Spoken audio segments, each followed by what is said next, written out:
Hello, my name is Nicholas Arone. I'm part of the product leadership team here at CloudBolt working on the OneFuse platform. Today I'd like to talk to you about static property sets. Static property sets can be used for an array of in-app data modeling. In other words, helps you visualize outcomes before you execute or make any calls to any of the OneFuse modules. So here we are on the static property set dashboard. As you can see, I don't yet have any, so let's go ahead and take care of that.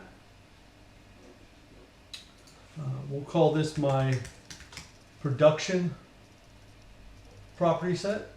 Again, this is meant to reflect and model what a production environment may look like for my particular use case.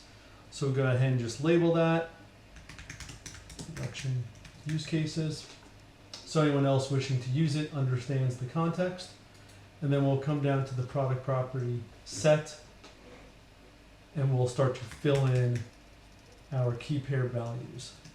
These will later be used when we're building out policies throughout the various modules that OneFuse supports to provide an inline real-time rendering of what the outcomes a user calling and passing in the respective values would expect.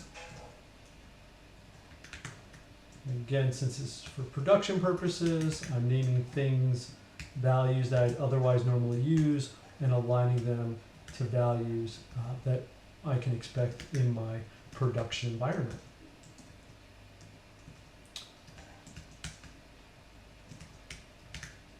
Again, this may look a little different for you. It all depends on your environment, your best practices, and your requirements.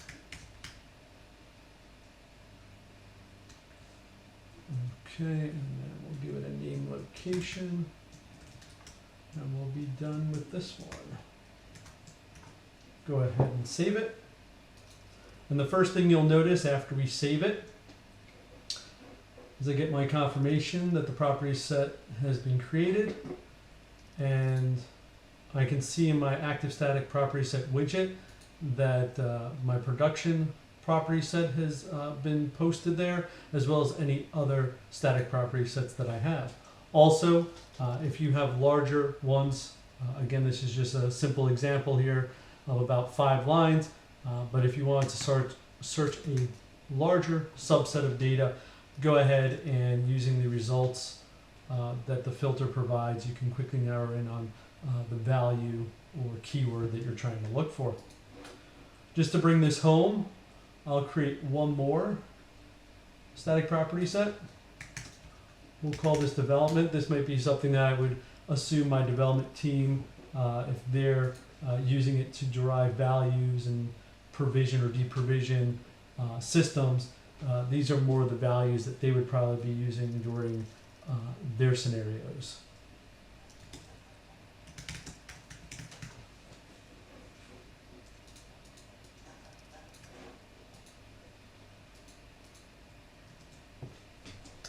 And there you go. We have our second static property set. There is no limit to how many you can create. Again, it's really going to come down to the use cases and the scenarios that you want to replicate. Stay tuned to further episodes, further quick tips on how these are applied throughout our modules in the OneFuse platform. Thank you and have a great day.